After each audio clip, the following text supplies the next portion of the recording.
how much time it will take. Yeah, just start. No? Iron carbon phase diagram.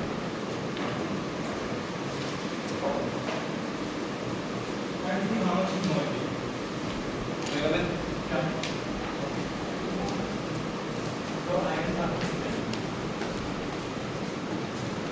X is right, what is the x axis and y axis?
What is Z naught? Do you know what is Z naught? Z naught is nothing but a standard change in free energy. Or it is standard Gibbs free energy change. What is temperature? What is the existing? What is the existing? This existing. Here is T.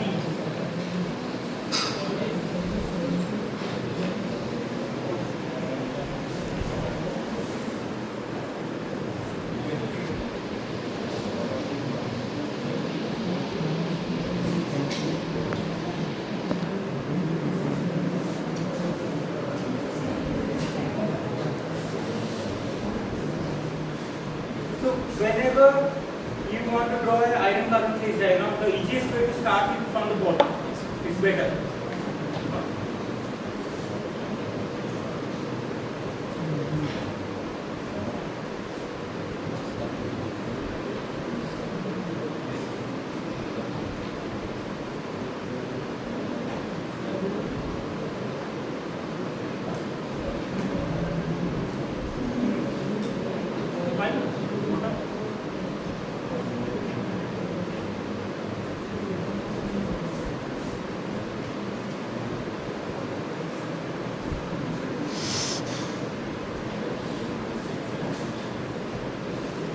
This is one of the temperature, right?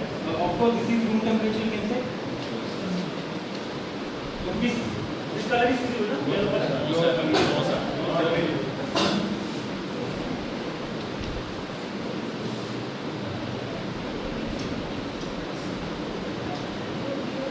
Blue color.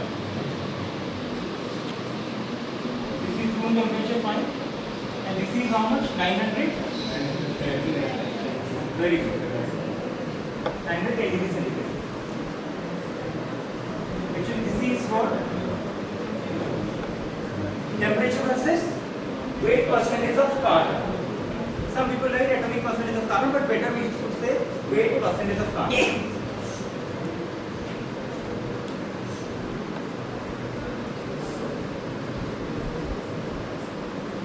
So never get confused between Ellingham diagram and this diagram. Somebody has drawn delta G naught versus temperature. Iron carbon diagram means, see, iron carbon phase diagram, it is a phase diagram. No? Phase diagram means there will be a temperature axis and there will be a composition axis. Why? Because if you change the composition by keeping temperature constant, phase will change. If it is showing phase transformation, then only, not always. Similarly, if you keep the composition constant, change the temperature, the phase will change. So that is the reason why any phase diagram has two axes. One is temperature and one is composition. Right? Always. Okay, so now I will write the composition. So this is, actually this should be very close, but to make you understand I have put a more gap, right? But this should be very close to the this axis. So this is how much? 0.008. Weight percentage of carbon. And this is 0.025.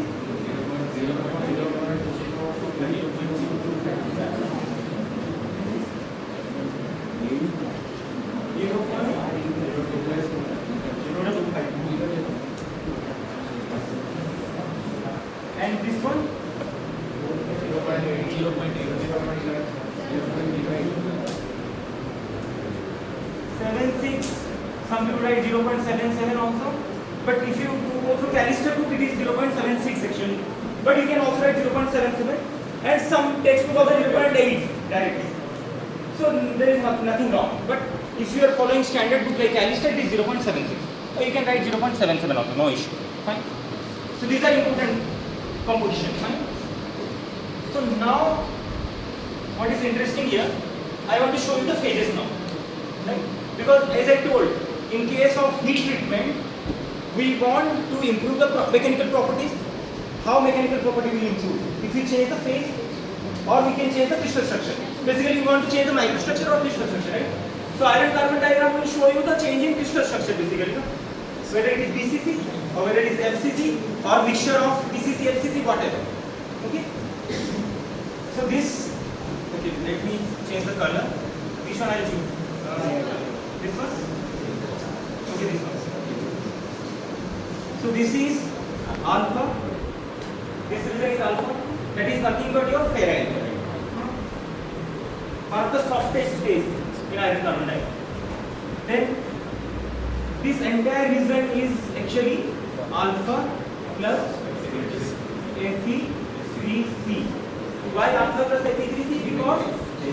Because this extreme end is alpha and that extreme end is Fe3C.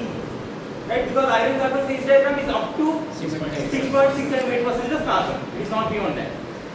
You know what is the reason? Sorry? Graphitic structure, no, not graphitic.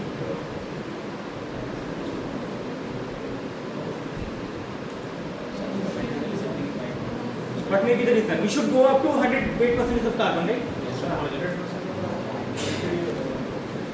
Actually, technically, if you are making any alloy out of iron and carbon and you are keeping the carbon more than 6.67, it will not give you any kind of benefit. Rather than it will be detrimental. Why? Because brittleness will be more, it may crack easily because of high brittleness.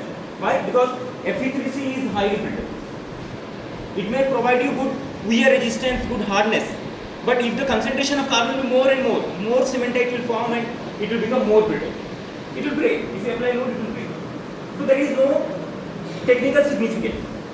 So that's why we are not going for more carbon. We are keeping it up to 6.67. You can add, no issue.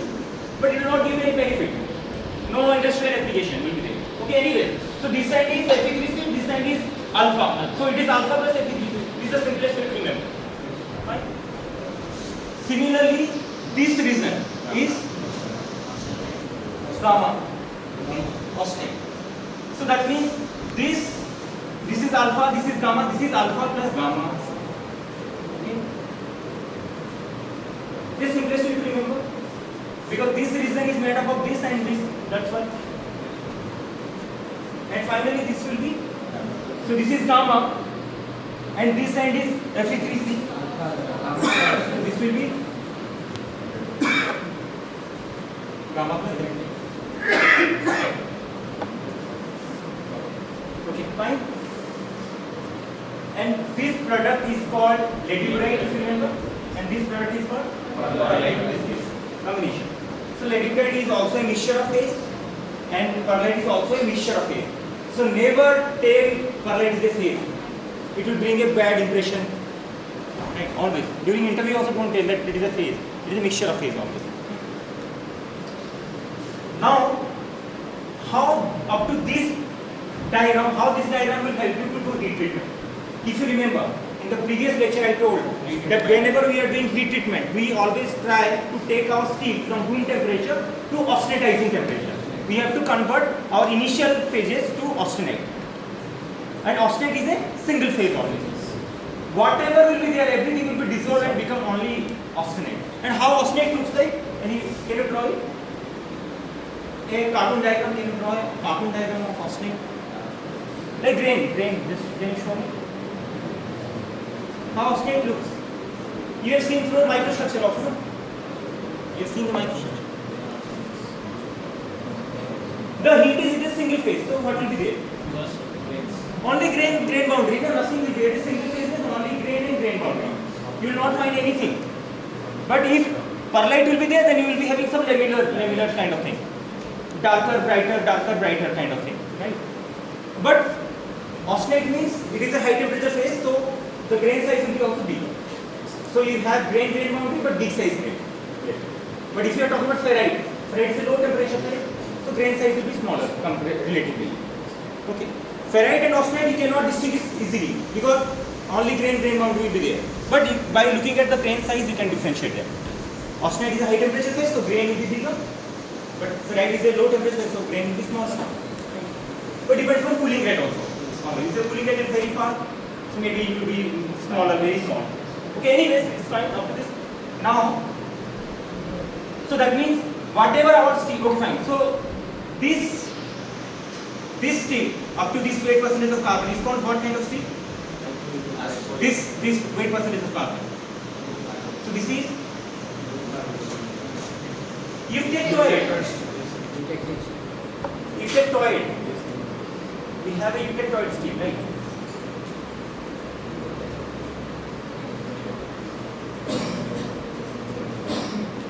So this is the eutectoid steel. So below this weight percentage of carbon will be hypo, and above that it will be hyper. Okay, fine. So below this one it is hypo. That is hypo eutectoid, and beyond that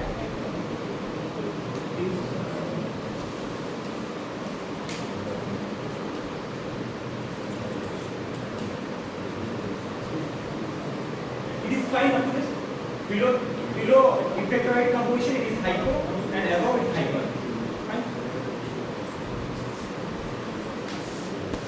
Now suppose you want to see the phase also again. So that means up to this portion it is only a single phase, that is ferrite, and this exactly at this composition you have what 100% perlite, right? At this line, if you make a steel, it will be having 100% perlite. That means alpha will be there and Fe3C will be there. It is 100% perlite. But if you are choosing a steel at this composition, for example, this, so what will be there? True eutectoid ferrite will be. Somebody is saying, yeah. So true eutectoid ferrite will be deposited along the weight boundary. See, this is one boundary now, and this is one boundary now. This boundary is having alpha, and this boundary is having perlite. So it will be alpha plus perlite. So this is the way to remember. Is it fine? You understood or shall I tell again? This is 100% perlite and this is 100% ferrite. So obviously in this region it will be a mixture alpha plus perlite. You can say. Similarly, if I go beyond that, then it will be perlite plus cementite. Okay? I am not writing, but you understood now. So this is the simplest way to remember this.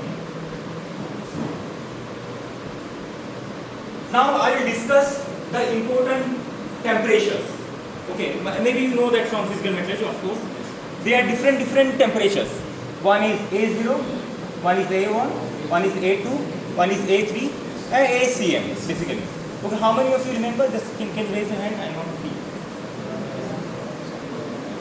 You might have scored excellent, maybe outstanding grade.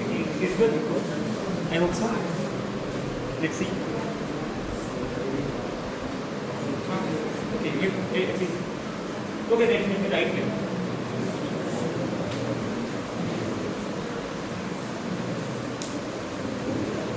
Temperature. So, what should I write first?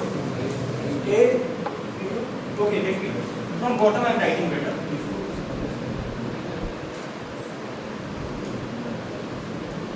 So, it is A0. Then I am writing A1, A2, then A3, and ACM. So this is actually what? Rising in temperature. Temperature is rising. So A0 is the minimum temperature, you can say. A1 is higher, A2 is more higher temperature, A3 is the temperature is increasing in this direction. Okay, fine. What exactly A means? A is a French word actually. Oh yeah, French word. Yeah. Arrest. Arrest. Arrest. Let me. You understand? A exactly means arrest. Okay. Anyways, so A0 is what exactly? A0 is this temperature. Let me change the color. Otherwise, blue color will be fine or Red. red.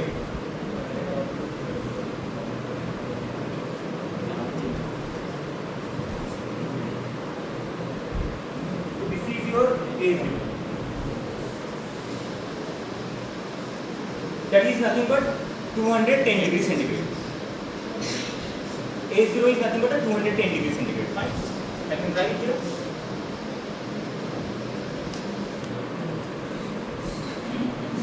And what exactly it means? A0 is the Curie temperature of cementite. Huh? Sorry? It is Curie temperature of cementite. You have to remember. A0 is the Curie temperature of cementite. That means if you have cementite and you are taking the cementite steel to temperature above 210, that means the magnetic behavior will change. Okay? That means below 210, your steel is having cementite, but it will be attracted towards magnet easily because it is kind of ferromagnetic behavior. It will show ferromagnetic behavior. But above 210, it will become paramagnetic. So that's why it is called Curie temperature. Curie temperature is that temperature. If you take the material above the Curie temperature, there will be change in the magnetic behavior.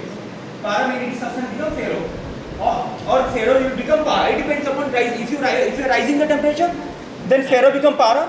If you are decreasing the temperature, then para becomes ferro. Just suppose it.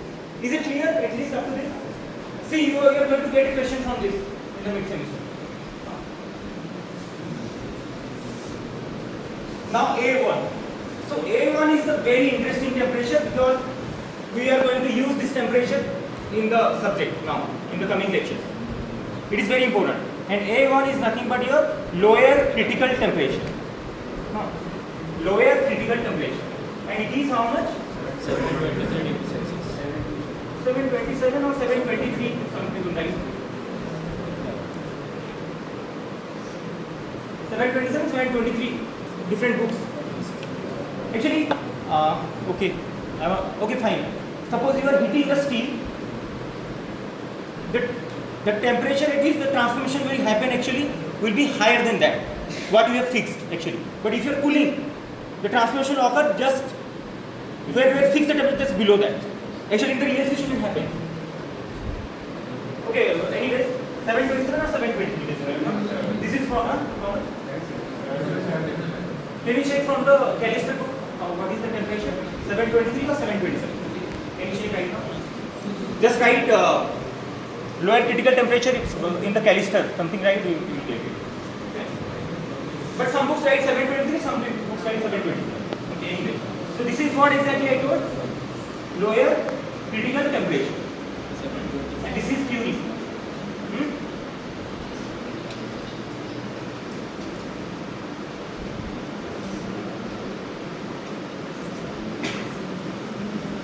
What is meaning of critical temperature now? What is the meaning of how much? 727. What is the meaning of critical temperature? Curie temperature you understood now. But what is the meaning of critical temperature?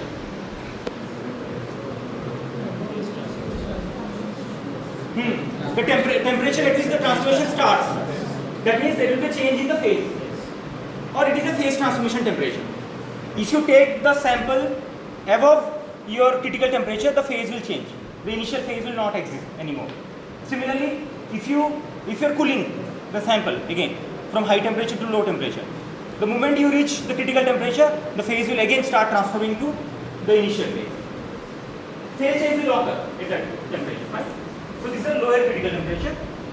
Then A2. A2 is what? 768 degrees Celsius. How much? 768 degrees Celsius. Very good, 768. So this is 727 means this one. Okay. This line is 727 now. This is straight line completely. Then A2 is 768. Okay, very good. This will be maybe here.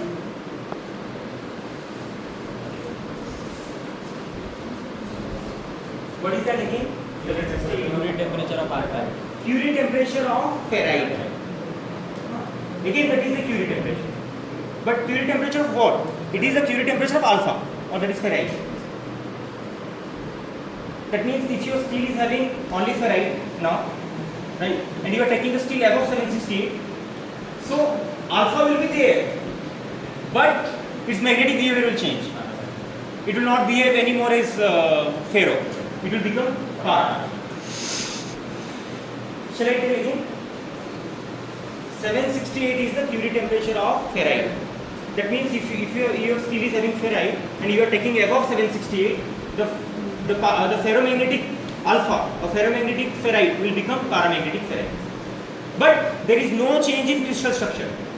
It is not a critical temperature. Right? So critical temperature is this one, A1.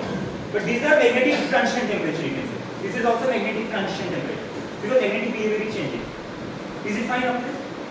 Then A3. The A3 is again most important because throughout the heat treatment you will gonna like interact with this temperature. Always A3. A3 is again what?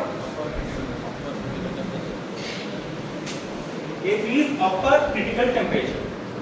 And that is the temperature actually we need to do heat treatment. Why? Because above upper critical temperature, austenite will form. Austenite will be there.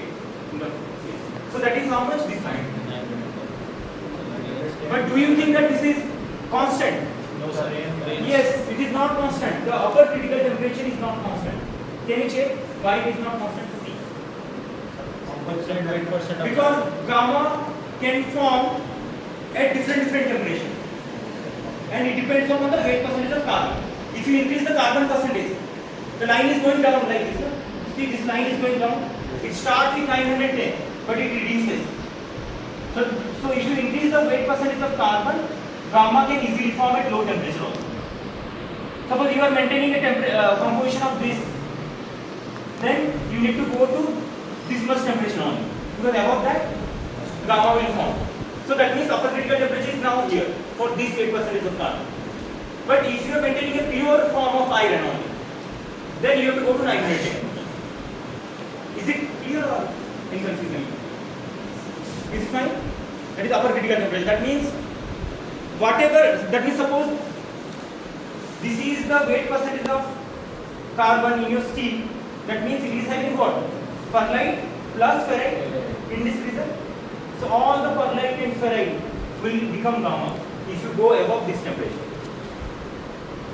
So that is actually phase transformation, and we want that actually in the real situation. Is it fine? Now you are correlating why we need to heat the steel above upper critical temperature or above austenitizing. That is called austenitizing temperature technically. And finally ACM.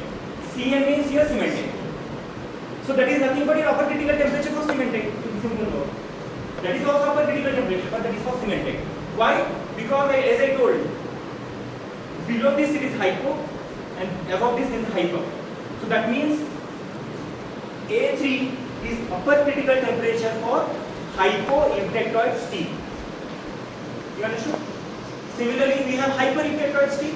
So ACM is also upper critical temperature, but that is for hypereutectoid steel. But there is something, there is a glitch you can see. With increasing composition, the temperature is rising actually. Just opposite. Why? Because this line is moving up. Now see, this line is moving up. If you choose a steel here in this weight percentage of carbon, then you need to go to this much only. But if you are choosing this much of carbon steel, then you have to go to very high temperature to transform it to austenite phase. Just opposite. Is it clear? Again, that means this is upper critical temperature for cementing, or basically hypereutectoid steel. And this is for hypoelectric currents. Okay, both are H. Anyway, hyper. This is the hyper.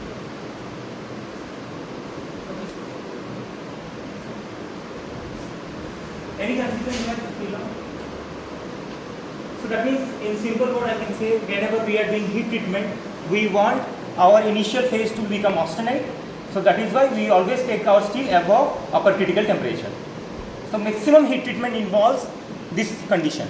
That means if you remember in the heat treatment cycle, you have heating cycle, then holding, then cooling, right? So heating cycle we have a predetermined temperature. So basically predetermined temperature will be above what? A3 or upper critical temperature is called. Do you get it? So in a simple word you can write one line. For hypoeutectoid steel,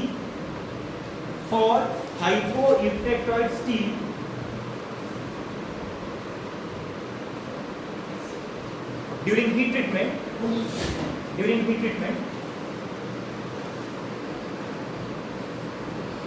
to get austenite phase,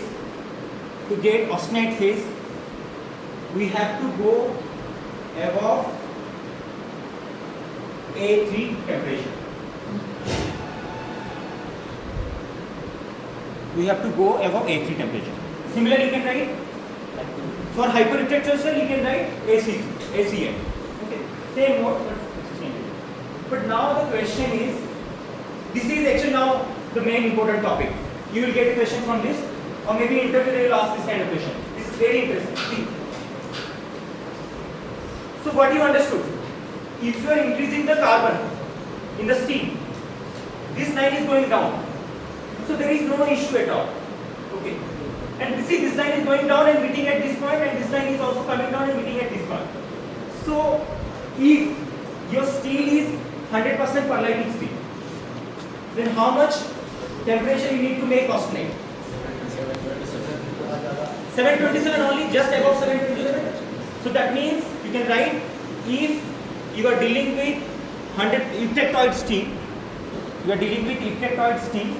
then you have to go above A1 temperature to get austenite, not A3. If you want to make austenite in case of eutectoid steel, you have to go just above A1.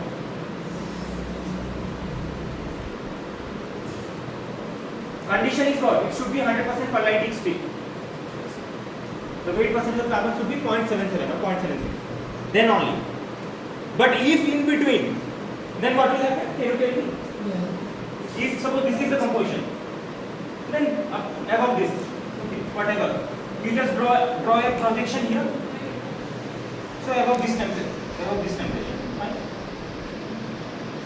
If this is the composition, then draw like this. So this is the above temperature.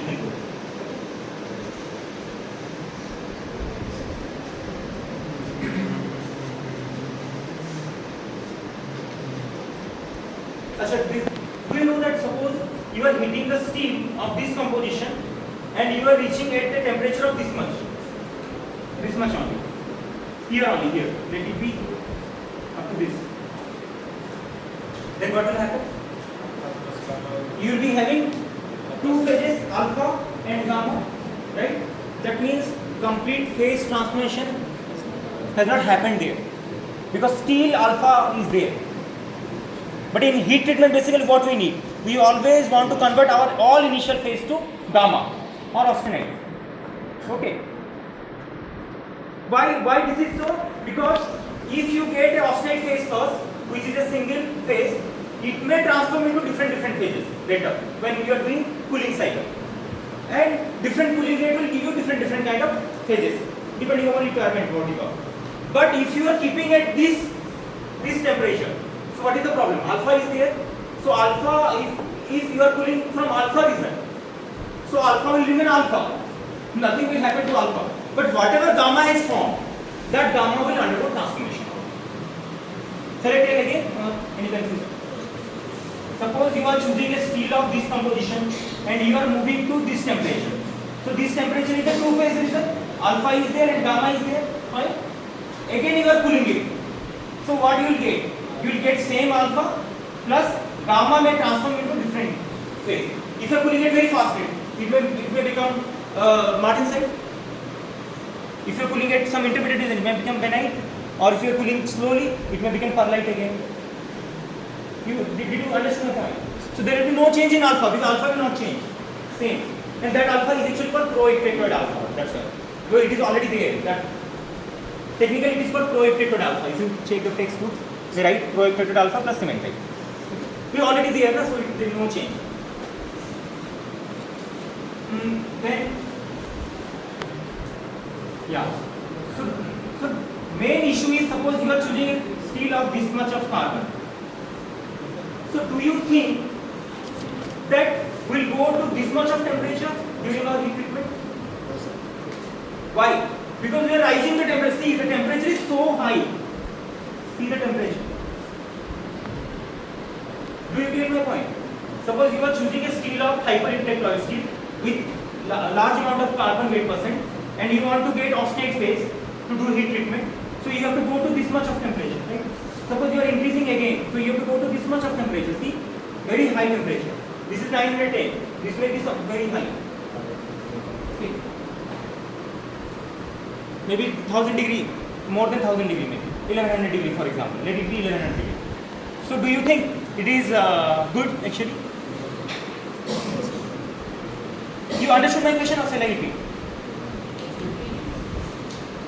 If you are dealing with hypereutectoid steel, that means you have a lot of carbon, right?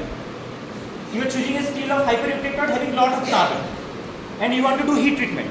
So the first stage is you have to go to austenitizing temperature, but you can see the austenitizing temperature is increasing now in this direction. In this direction it is increasing. So suppose you are choosing this 8% of carbon, you have to go to this much of temperature. So this much of temperature is so high, maybe this one 1100 degrees centigrade on 1100 or 1100 degree. So this is very high temperature. No? So do you think that this is recommended? We have to go to such a high temperature to do heat treatment for hyperintellectual steel? Actually the answer is no. We don't prefer that. What may be the reason? There are three important reasons. The first reason is, if you are going to such a high temperature, you will face oxidation problem. Your steel will react with oxygen to form oxides. So that will reduce your yield. Oxide scale will form on the surface. That is not good actually. Your surface finish will be not good. It will not appear good. Also your property will also get changed. And you will lose some material also because of oxidation. Because what happened? Iron will form oxide and that oxide falls down always. You know that. That's why the iron size will reduce with time. Whatever oxide forms on the iron, it will fall down. And new oxide layer will form always. Basically. So if you are going to such a high temperature, you will face oxidation issue. That is not good. Second issue will be what? Of course you people know. Grain coarsening will be also there. Higher is the temperature, higher is the grain growth. The initial grain will become very big. That means you will be having austenite, grain and grain boundary. But those austenite will be of bigger grain size. And the most important line is, if initial grain size is bigger, most of the chances that when you are cooling, the final grain size will be of also bigger. You cannot make it very small. So we always try to have austenite, but with small grain size, so that when it will cool, again you have a different phase with small grains. Because we always need small grains, because small grains will provide you good hardness, good strength, good toughness also. That is called grain refinement. We call it grain refinement. Grain refinement is very good. We always try to have a finer grain size. It will provide you good strength, good hardness, good toughness also. Any problem like up to this? Okay, no.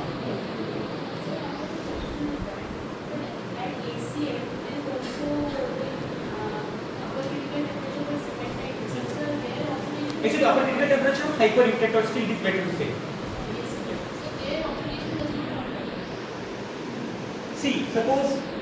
See, we have to do phase transformation anyhow to get the property. Unless the phase will not change, you will not get the property, right? So my point is, suppose you are choosing this kind of steel, you go up to this much. very close to lower critical temperature. That means you have gamma and Fe3C. So gamma will transform when you cool it. Gamma will transform to some phase. But this cementite will be remain as cementite only. And cementite advantage is what? It is already hard and brittle. So if it will be there, so it will give you some added advantage of hardness, good hardness. But if you are going to from here to here, above this temperature, you can convert everything to austenite, right? All the gamma and cementite will become gamma. But the moment you cool it, you will end up with coarse grain size products. That is one of the issue. But the major issue I told, one is you will face oxidation issue. Second is you have a coarser grain size product, and the issue will be you are dealing with carbon and iron, right? So what will happen at high temperature? The carbon, it will diffuse out from the surface. The surface will lose carbon. Carbon will form carbon monoxide simply. At high temperature, carbon has high. You remember that at high temperature, carbon has affinity towards oxygen. It will form more stable oxide, CO or CO2, right? CO may form, or because since atmosphere is a CO2 will form. Okay. So CO2 will form and carbon will get removed from the surface. And if you are losing carbon from the surface, what will happen? Your hardness will go down, your strength will go down, right? Your surface will become softer. You don't want, because maximum load will be applied on the surface. Whenever you are dealing with the application of load or stress, that will be applied on the surface itself. The surface may crack easily. You cannot withstand the load. Shall I repeat again? The first point will be you are facing, one is oxidation issue. Because high temperature, higher is the temperature, higher is the oxidation process. That means oxygen will react with your metal and it will become oxide. Iron oxide will form. Second issue is the grain coarsening will be there. You will be having 100% austenite, but of coarsen grain size. The moment you cool it, the final product will also have coarsen grains. And third point is you will also lose some carbon. So decarburization will occur. The technical term is decarburization. You will lose some carbon. So all are in the what? In disadvantage side, not advantage side. Is it fine? So better to do what? You keep temperature in this region, not above that, in this region. This is a field. This field. Not more than that. But for hypo, you always go to above this temperature. Above upper critical temperature, right? Of hypo. Any question?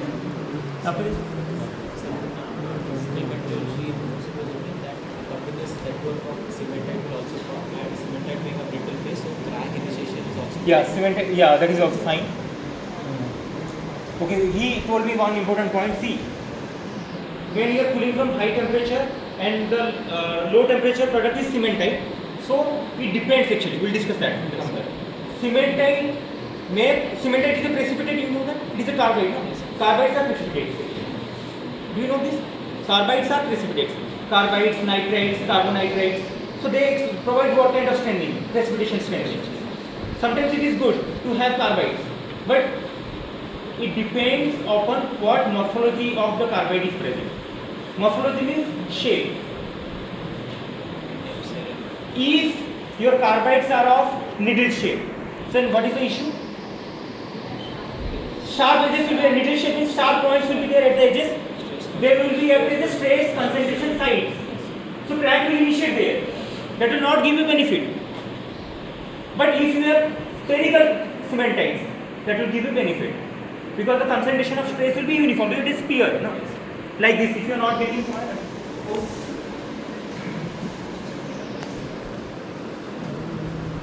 suppose you are having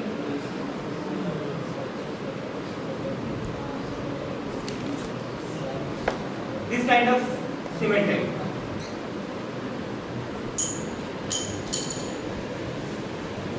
In the first case, you can see they have sharp edges at the corner. If you apply load, the distribution of load will be not uniform. It will be maximum along the edges or the sharp this point. The concentration of stress will be maximum here, maximum here, maximum here, and maximum here. So crack will initiate at this location. Crack will initiate at this location. But in this case, it is spherical structure, so uniformly the stress will be everywhere. No issue. I am coming to your point. So when you are cooling from high temperature to low temperature, precipitates actually forms at preferential sites where energy is higher. So energy is always higher along the grain boundaries, you know that? You know this, energy is always higher along the grain boundaries. Because it is a disturbed region, a disturbed region. Lot of dislocations are there, defects are there. So that is a disturbed region, lot of defects are there, so energy is always higher. Disordered region you can say. So maximum chance is what? Carbides will form along the grain boundaries. That means cementite will form but along the grain boundaries. And if that cementite is continuous along the grain boundary, entire grain boundary is having cementite. So what will happen? Once a crack will form, it will propagate along all the grain boundaries, your material will collapse. Just a simple crack initiation will fail the material. Why? It is along the grain boundaries, continuous, so crack propagation will be much easier along the grain boundary. But that doesn't mean the precipitate will not form along the grain boundaries.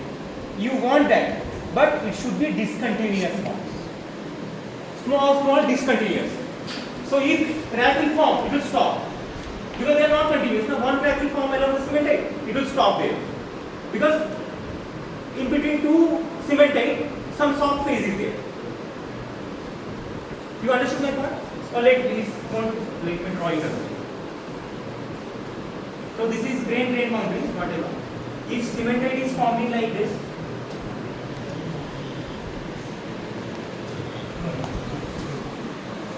if cementite will form as a continuous network, this is called continuous network of cementite.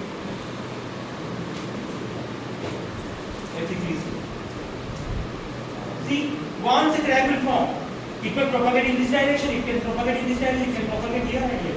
So it will be easy to fail. But if this is the situation,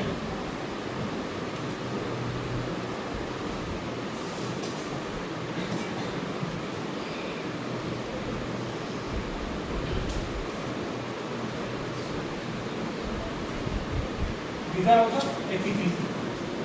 So this will give you a good advantage. Because they are not continuous cementite. And we want that. You are talking about that one noise.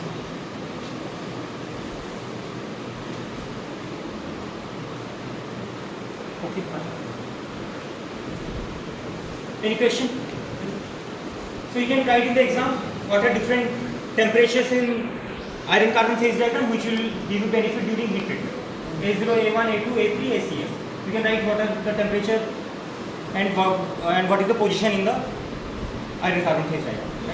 And how it will give you benefits also.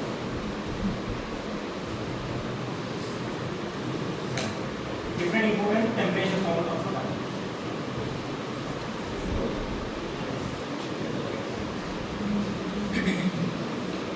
Okay, right now I will tell you how we do heat treatment basically. Just listen it, no need to write. So you will be having a furnace, as I told. Furnace is a equipment which will take the material to high temperature. So maximum people get confused. During my MTech also I was confused at that time while I was doing my research work at IIT Kharagpur. So there are certain conditions anyways. So first thing is what? You take your sample and keep it in the furnace without switching it off. So that means your furnace should be at room temperature only. First keep the sample in the furnace at room temperature. Then switch it on. Then the temperature will rise.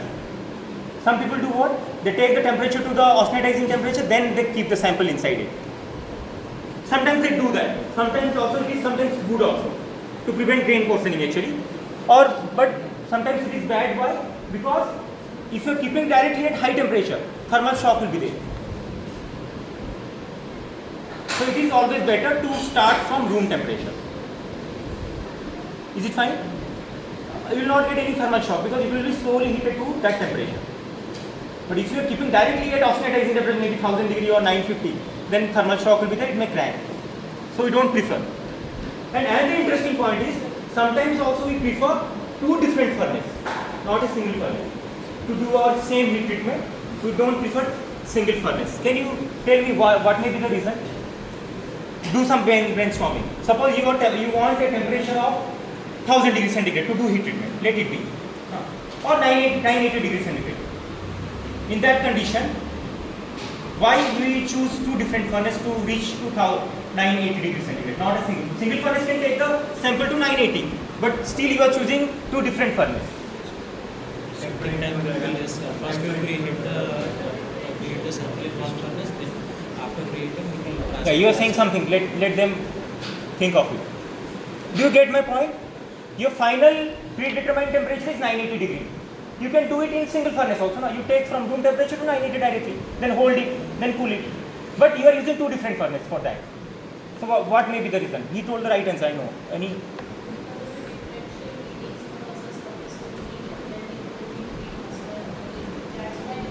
Just think of it. Just before now we have discussed that. What is the problem with high temperature? Decarboration will occur at high temperature. If you hold the steel at long interval of time, see, heating will take time. Then holding again will take time. Right? Then cooling will take time. All are consuming the time. So more is the exposure to the temperature for more interval of time. So there will be decarboration, there will be grain growth. Right? These are the problems. And there will be oxidation also. So that means you don't want to hold your sample for long interval of time at high temperature. So what oxidation problem will be there, decarboration will be there, grain growth will be there. So whatever you property want, you will not get at the end. So that's why they choose two different temperatures. First furnace will be a preheating. Right? You suddenly take the material to particular temperature. Suppose let it be 600 degrees centigrade in the first furnace. From that you travel, you move the material to directly to 980. You cannot put the sample at 980 directly, right? So first you preheat to 600 or 500 maybe. From 500 degrees centigrade, you take it out and keep it in another furnace which is already there at 980. So you have reduced the time. Otherwise the same furnace need more time to take to 980, because if you remember, initially heating rate will be good, but after some time heating rate will be slowed down. So that means you are making your sample to stay for more interval of time. So more oxidation, more grain coarsening, these are the problem.